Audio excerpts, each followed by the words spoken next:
All right. Hi, everyone. I'm Shreya, and I'm a student leader here at Breakthrough at Pitt. So my cohort and I wanted to make this presentation about expressing yourself through public speaking and argumentation. So believe it or not, public speaking is actually the number one most commonly feared thing in America.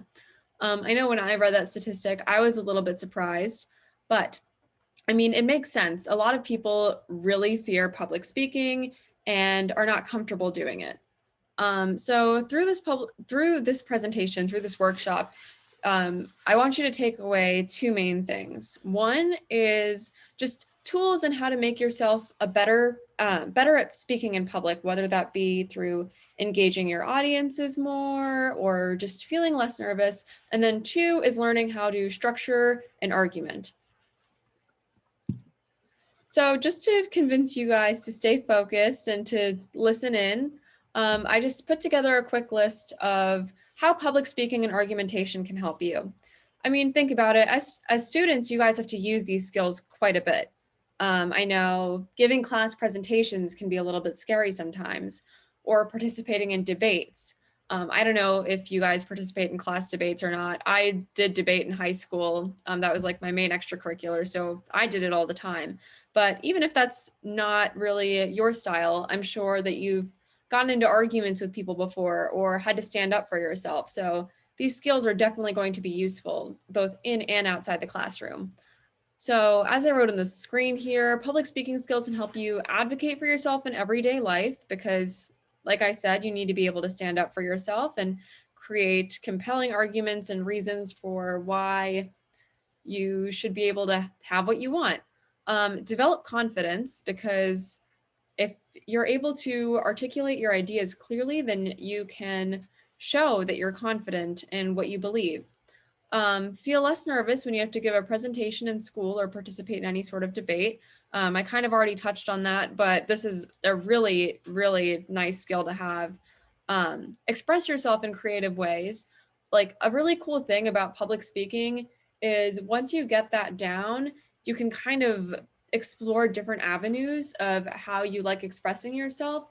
So, for example, like some people like to express themselves through song or through poetry, things like that, um, and make a positive impact on society. A lot of the greatest leaders in society got to where they are because they were able to convince others that what they were doing is worthwhile.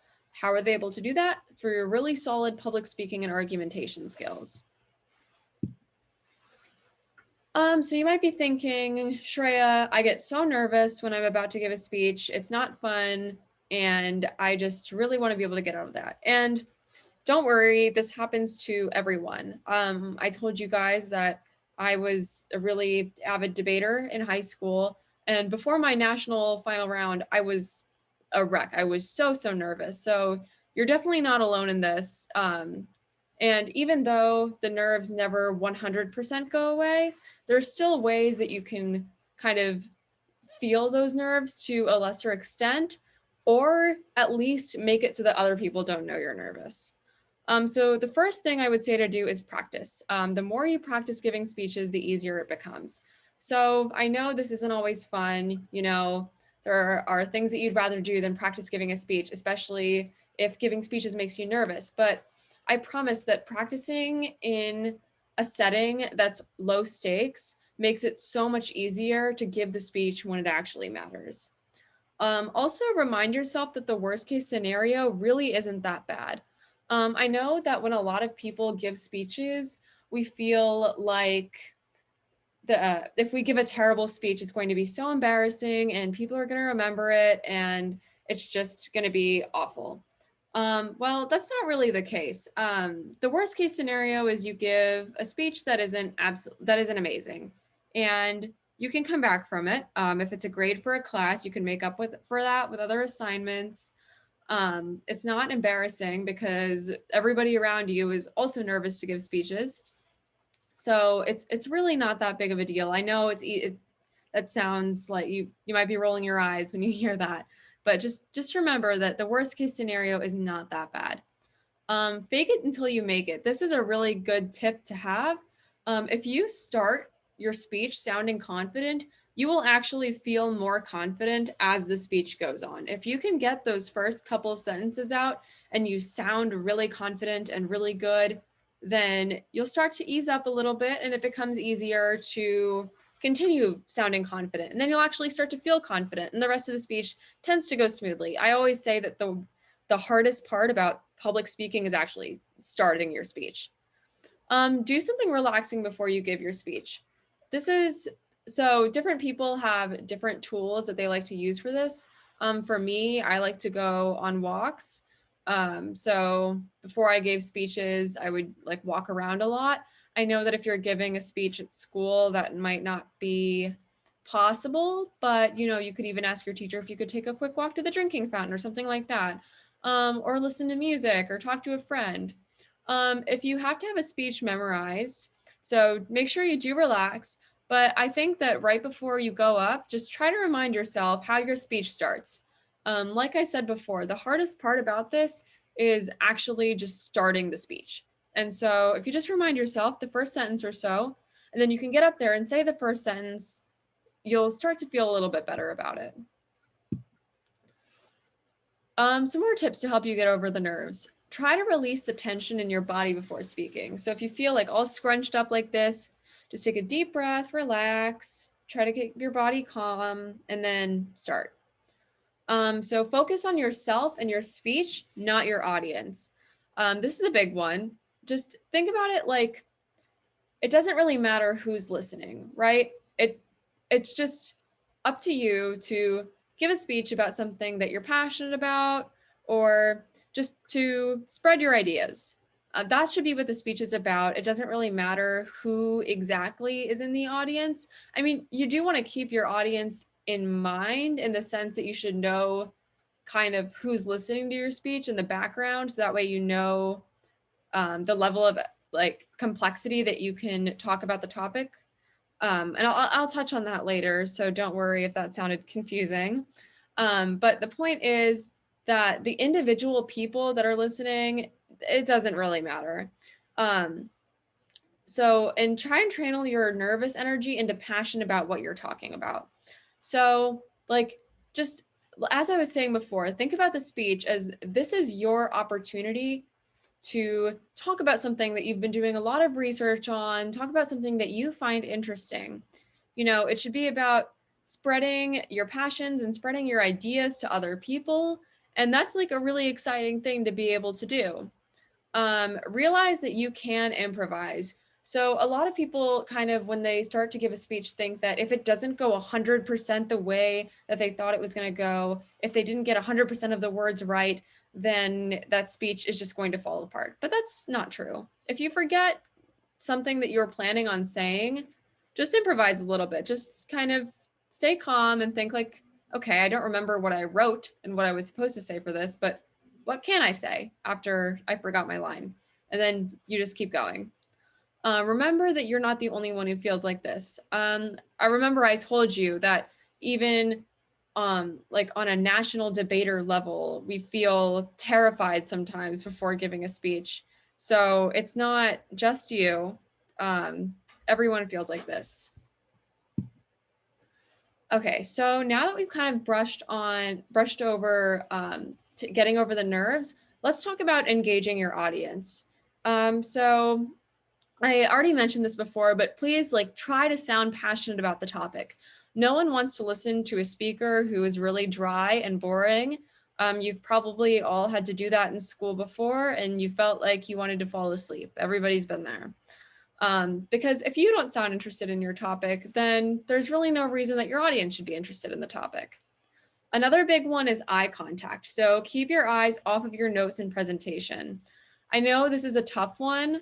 I mean, it's okay to glance at your notes or your presentation, your slide, just to get an idea of where you're at, but you shouldn't be reading from the slides. And I know that you've probably heard that a million times from all of your teachers, but really eye contact and looking at your audience is pretty important. If making eye contact with people freaks you out, you can look directly behind the audience, or something you can do is if you have a friend in the class or in the audience, just make eye contact with that person And periodically, just make sure you keep making eye contact with that person and you won't feel as nervous. And know who you're talking to. So I know I told you that the individual people who are in the audience doesn't matter, but you should know the general background of your audience, because if you're an expert on your topic, but your audience isn't, you can't talk at a super complex level, because then your audience isn't going to understand what you're talking about. So if I got up here and started talking about really complex debate terminology and jargon, you would all be really turned off and you'd probably stop listening. So you just have to kind of understand the background of the people that you're talking to, and make sure they understand. So the best way to do this, I think, is to practice giving the speech to someone with no background knowledge. Something that I used to like to do when I was in speech and debate was I would read my cases to my parents, and I would make sure that they understood what I was talking about. If they didn't understand what I was talking about, that meant that the language in my case was too complex. And another big one is don't talk too fast. When we get nervous, we tend to talk really fast. I know I really struggled with this, but if you talk really fast, it's okay to talk a little bit fast, but if you talk really, really fast, you end up sounding a little bit frazzled, and then sometimes it messes up your speech, which makes you even more frazzled. So just try to keep your pace in check. Don't think about it too much. It's just something to keep in mind. Okay, so now we're going to get into how to structure an argument. So we've talked about public speaking skills and how you can convey your ideas to an audience. But here we're going to talk about how to actually structure those ideas so that when you're saying them, they make sense. I'm sure we've all argued with someone who it seemed like none of what they were saying made sense, and their argument was poorly structured and they didn't seem to realize that it was poorly structured. So we're going to talk about how you actually should structure an argument. So there are three parts of an argument: claim, warrant, and impact. Once I explain this, it'll be a little bit easier to digest. But the claim is the main point of the argument. So here I have the example that apples are healthy. Warrant is the reason why the claim is true. So why are apples healthy? Why should I believe that claim? Why is that true? Apples are a very good source of nutrients. That's a reason that they're healthy. The impact would be, why does the fact that your claim is true matter? So why should we even care about what we're saying? So the example here is, since apples are healthy, they can be included in a balanced diet. So a lot of times the impact, you'll tie it back to the main point of the art, like the debate itself. So for example, let's say that I was arguing with someone right now about whether or not apples can be included in a balanced diet. So the impact here is basically saying that the reason you should care about the claim I made about apples, which is that they're healthy, is because they support my overall side in this debate, which is that these apples can be included in a balanced diet. I'm sorry, that might sound a little bit confusing, but I have a lot more examples coming up that I think will clear things up. But just every time you get a little bit confused about the jargon, just come back to this example. Claim is the main point, warrant is the reason that it's true, and the impact is why that matters. And there are different ways that you can structure an argument. I just think that this is the easiest. And this might seem like obvious, but you would be very surprised about how in arguments, people are often missing warrants and impacts, especially warrants. A lot of people just make claims and not back them up. And so these are great parts of someone else's argument to attack. And we'll get into that in some of the examples later. So here are some fun speaking drills that you guys can do.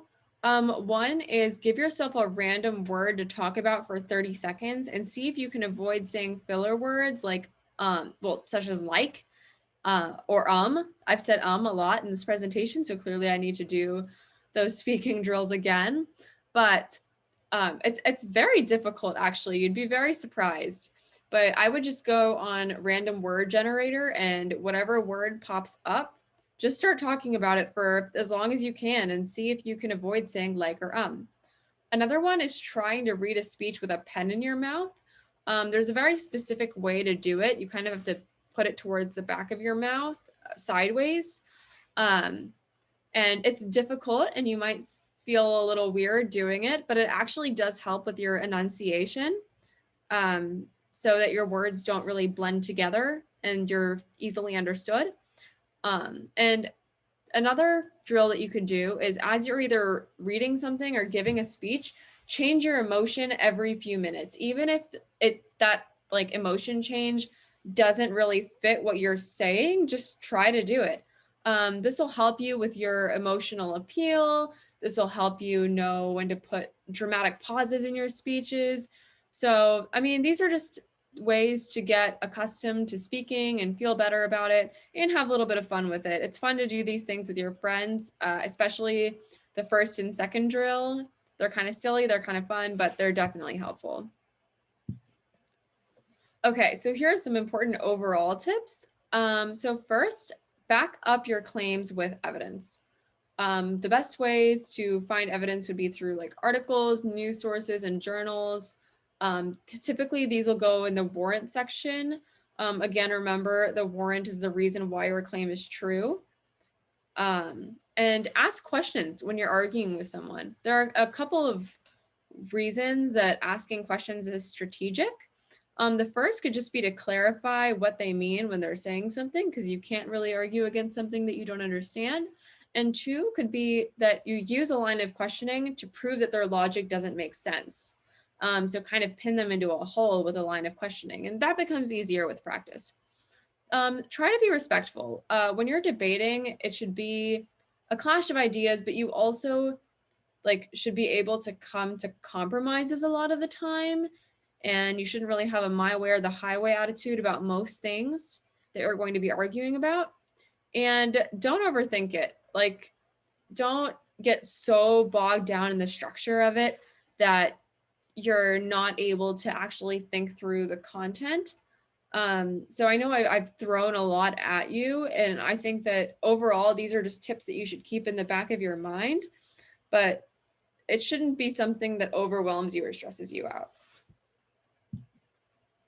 Okay, so here are those examples that I was telling you about. So let's talk this one through. Ethan and Will are arguing about whether or not the Steelers are better than the Ravens. Ethan says, the Steelers are the best team in the AFC North. They had a 12-4 record, which is better than what the Ravens had. Since the Steelers are the best team in the AFC North and the Ravens are also in the AFC North, the Steelers are better. Will says the Ravens are better than the Steelers. So what is Will's argument lacking here? I think that first we should dissect Ethan's argument. So Ethan says the Steelers are the best team in the AFC North.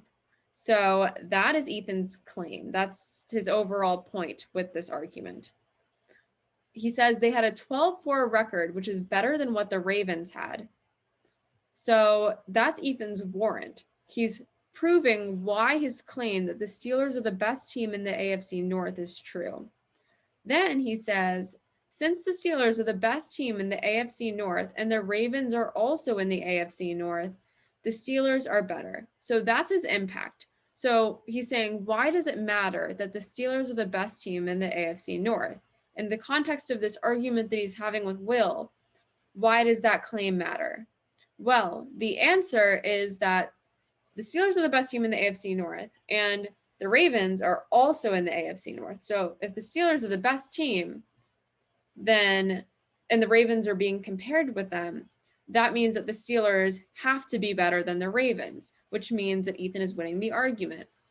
And now Will says the Ravens are better than the Steelers. So Will has a claim. Will does not have a warrant because he doesn't give any reasons why that's true. And he doesn't really have an impact either. He's not telling you why this claim matters. In this case, the lack of an impact isn't that big of a deal because the claim is pretty well tied into the argument itself. Like you kind of understand why what Will is saying matters. But the warrant here is the really big thing that is making Will's argument much worse than Ethan's. Okay, so let's say that Maya has to give a speech tomorrow and she's very nervous. Maya has practiced a lot, but she's scared that she's going to speak poorly. So, what are some things that Maya can do to make herself feel better and speak better? So, we talked about this a little bit early on. So, one of the things that Maya can do is try to relax before her speech. I have like kind of a calming image here of the water. So, Maya could try and take a walk before her speech, or she could try to listen to music before her speech. She can also just remember one of the things that she can do to speak better is fake it until she makes it. She can just make sure that she gets that first sentence or so out in a very confident way, and then she'll feel more confident as she starts to progress through the speech. Another thing that Maya needs to do is make sure she relaxes her body tension before she starts speaking. She needs to make sure she takes a deep breath, reminds herself how her speech starts. So you can see that this is a good example of how we can use all of the skills that I talked to you guys about earlier in practice. So here is our last let's practice problem. And I want you guys to kind of put yourselves in this situation. So let's say you and your friend are having an argument about whether you should go to the movies or go get ice cream this weekend. You want to go, sorry, you want to go to the movies. So your claim is that the movie will be fun to watch. Some of the warrants that you come up with for your claim is it's discount night at the movie theater, the new film is great ratings, etc. And the impact is since the movie is going to be so great, it is clearly a better option than going to get ice cream. So, what are some additional warrants that we can think of to support our claim here? Now, remember that warrants are the reason that the claim is true. So we could say that one of the warrants that we wanted to say as to why we should go to the movies instead of getting ice cream is that popcorn is yummier than ice cream. I don't know if I necessarily agree with that, but that could be something that you say. You could say that your other friends are going to the movies that night and it'll be fun to meet up with them and hang out with them there. So that's another reason that um, that's another warrant that you could use for this particular argument. So that's it for this presentation. I hope you all enjoyed. I know that was a lot of information thrown at you, but I hope you learned a lot. And I hope that you were able to kind of understand that even though public speaking and argumentation can be scary and a foreign concept, there are ways to actually use it to your advantage and have fun with it. So feel free to reach out to me if you have any questions. And I hope you guys have a phenomenal rest of your school year. Good luck with everything. Bye.